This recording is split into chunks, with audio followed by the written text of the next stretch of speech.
خداوند کے زندہ اور پاک کلام میں سے سلاطین کی دوسری کتاب، اس کا 18واں باب۔ اور شاہ اسرائیل ہوشیہ بن ایلا کے تیسرے سال ایسا ہوا کہ شاہ یہودہ آخز کا بیٹا حزقیہ سلطنت کرنے لگا، اور جب وہ سلطنت کرنے لگا تو 25 سال کا تھا، اور اس نے 29 برس یروشلم میں سلطنت کی۔ اس کی ماں کا نام ابی تھا جو زکریا کی بیٹی تھی، اور جو اس کے باپ داؤد نے کیا تھا اس نے ٹھیک اسی کے مطابق وہ کام کیا جو خداوند کی نظر میں بھلا تھا۔ اس نے اونچے مقاموں کو دور کر دیا اور ستونوں کو توڑا اور یسیرت کو کاٹ ڈالا، اور اس نے پیتل کے سانپ کو جو موسیٰ نے بنایا تھا چکنا چور کر دیا، کیونکہ بنی اسرائیل ان دنوں تک اس کے آگے بخور جلاتے تھے، اور اس نے اس کا نام نحشتان رکھا، اور وہ خداوند اسرائیل کے خدا پر توکل کرتا تھا، ایسا کہ اس کے بعد یہودا کے سب بادشاہوں میں اس کی مانند ایک نہ ہوا، اور نہ اس سے پہلے کوئی ہوا تھا، کیونکہ وہ خداوند سے لپٹا رہا اور اس کی پیروی کرنے سے باز نہ آیا، بلکہ اس کے حکموں کو ماننا جن کو خداوند نے موسیٰ کو دیا تھا، اور خداوند اس کے ساتھ رہا، اور جہاں کہیں وہ گیا کامیاب ہوا، اور وہ شاہ اسور سے منحرف ہو گیا اور اس کی اطاعت نہ کی۔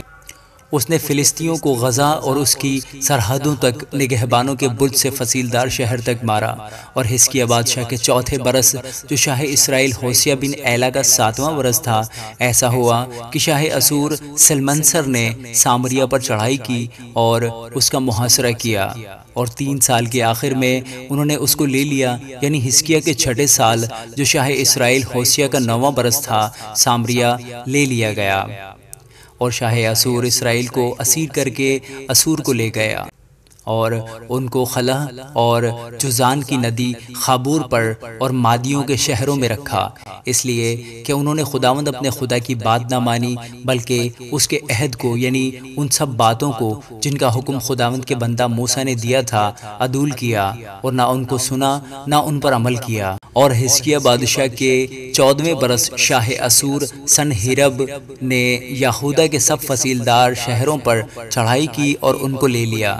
اور شاہ یہودا حزقیہ نے شاہ اسور کو لکیس میں کہلا بھیجا کہ مجھ سے خطا ہوئی، میرے پاس سے لوٹ جا، جو کچھ تو میرے سر کرے میں اسے اٹھاؤں گا۔ سو شاہ اسور نے 300 کنتار چاندی اور 30 کنتار سونا شاہ یہودا حزقیہ کے ذمہ لگایا، اور حزقیہ نے ساری چاندی جو خداوند کے گھر اور شاہی محل کے خزانوں میں ملی اسے دے دی۔ اس وقت حزقیہ نے خداوند کی ہیکل کے دروازوں کا اور ان ستونوں پر کا سونا جن کو شاہ یہودا حزقیہ نے خود منڈوایا تھا اتروا کر شاہ اسور کو دے دیا۔ پھر بھی شاہ اسور نے ترتان اور رب سارس اور ربشاکی کو لکیس سے بڑے لشکر کے ساتھ حزقیہ بادشاہ کے پاس یروشلم کو بھیجا۔ سو وہ چلے اور یروشلم کو آئے، اور جب وہاں پہنچے تو جا کر اوپر کے تالاب کی نالی کے پاس جو دھوبیوں کے میدان کے راستہ پر ہے کھڑے ہو گئے، اور جب انہوں نے بادشاہ کو پکارا تو الیاکیم بن خلقیاہ جو گھر کا دیوان تھا، اور شبنا منشی اور آصف محرر کا بیٹا یوآخ ان کے پاس نکل کر آئے، اور ربشاکی نے ان سے کہا، تم حزقیہ سے کہو کہ ملک معظم شاہ اسور یوں فرماتا ہے، تو کیا اعتماد کیے بیٹھا ہے؟ تو کہتا تو ہے پر یہ فقط باتیں ہی باتیں ہیں کہ جنگ کی مصلحت بھی ہے اور حوصلہ بھی، آخر کس کے برتے پر تو نے مجھ سے سرکشی کی ہے؟ دیکھ، تجھے اس مسلے ہوئے سرکنڈے کے عصا یعنی مصر پر بھروسہ ہے، اس پر اگر کوئی ٹیک لگائے تو وہ اس کے ہاتھ میں گڑ جائے گا اور اسے چھیٹ ڈالے گا۔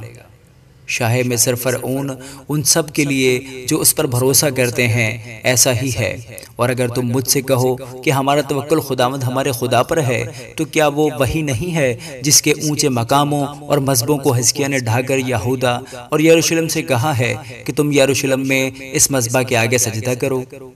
اس لیے اب ذرا میرے آقا شاہ اسور کے ساتھ شرط باندھ، اور میں تجھے 2000 گھوڑے دوں گا، بشرطے کہ تو اپنی طرف سے ان پر سوار چڑھا سکے۔ بھلا پھر تو کیوں کر میرے آقا کے کم ترین ملازموں میں سے ایک سردار کا بھی منہ پھیر سکتا ہے، اور رتھوں اور سرداروں کے لیے مصر پر بھروسہ رکھتا ہے؟ اور کیا اب میں نے خداوند کے بے کہے ہی اس مقام کو غارت کرنے کے لیے اس پر چڑھائی کی ہے؟ خداوند ہی نے مجھ سے کہا کہ اس ملک پر چڑھائی کر اور اسے غارت کر دے۔ تب الیاکیم بن خلقیہ اور شبنہ اور یوآخ نے ربشاکی سے عرض کی کہ اپنے خادموں سے ارامی زبان میں بات کر، کیونکہ ہم اسے سمجھتے ہیں، اور ان لوگوں کے سنتے ہوئے جو دیوار پر ہیں یہودیوں کی زبان میں باتیں نہ کر۔ لیکن ربشاکی نے ان سے کہا، کیا میرے آقا نے مجھے یہ باتیں کہنے کو تیرے آقا کے پاس یا تیرے پاس بھیجا ہے؟ کیا اس نے مجھے ان لوگوں کے پاس نہیں بھیجا جو تمہارے ساتھ اپنی ہی نجاست کھانے اور اپنا ہی قارورہ پینے کو دیوار پر بیٹھے ہیں؟ پھر ربشاکی کھڑا ہو گیا اور یہودیوں کی زبان میں بلند آواز سے یہ کہنے لگا کہ ملک معظم شاہ اسور کا کلام سنو۔ بادشاہ یوں فرماتا ہے کہ حزقیہ تم کو فریب نہ دے، کیونکہ وہ تم کو اس کے ہاتھ سے چھڑا نہ سکے گا، اور نہ حزقیہ یہ کہہ کر تم سے خداوند پر بھروسہ کرائے کہ خداوند ضرور ہم کو چھڑائے گا اور یہ شہر شاہ اسور کے حوالہ نہ ہوگا۔ حزقیہ کی نہ سنو، کیونکہ شاہ اسور یوں فرماتا ہے کہ تم مجھ سے صلح کر لو اور نکل کر میرے پاس آؤ، اور تم میں سے ہر ایک اپنی داغ اور اپنے انجیر کے درخت کا میوہ کھاتا اور اپنے حوض کا پانی پیتا رہے، جب تک میں آ کر تم کو ایسے ملک میں نہ لے جاؤں جو تمہارے ملک کی طرح غلہ اور مے کا ملک، روٹی اور تاکستانوں کا ملک، زیتونی تیل اور شہد کا ملک ہے، تاکہ تم جیتے رہو اور مر نہ جاؤ۔ سو حزقیہ کی نہ سننا جب وہ تم کو یہ ترغیب دے کہ خداوند ہم کو چھڑائے گا۔ کیا قوموں کے دیوتاؤں میں سے کسی نے اپنے ملک کو شاہ اسور کے ہاتھ سے چھڑایا ہے؟ حمات اور عرفات کے دیوتا کہاں ہیں؟ اور سفروائم اور ہین اور ایواہ کے دیوتا کہاں ہیں؟ کیا انہوں نے سامریوں کو میرے ہاتھ سے بچا لیا؟ اور ملک کے تمام دیوتاؤں میں سے کس نے اپنا ہاتھ میرے ہاتھ سے چھڑا لیا؟ جو یہوہ یروشلم کو میرے ہاتھ سے چھڑا لے گا۔ پر لوگ خاموش رہے اور اس کے جواب میں ایک بات بھی نہ کہی، کیونکہ بادشاہ کا حکم یہ تھا کہ اسے جواب نہ دینا۔ تب الیاکیم بن خلقیہ جو گھر کا دیوان تھا اور شبنہ منشی اور یوآخ بن آصف محرر اپنے کپڑے چاک کیے ہوئے حزقیہ کے پاس آئے اور ربشاکی کی باتیں اسے سنائیں۔ آمین۔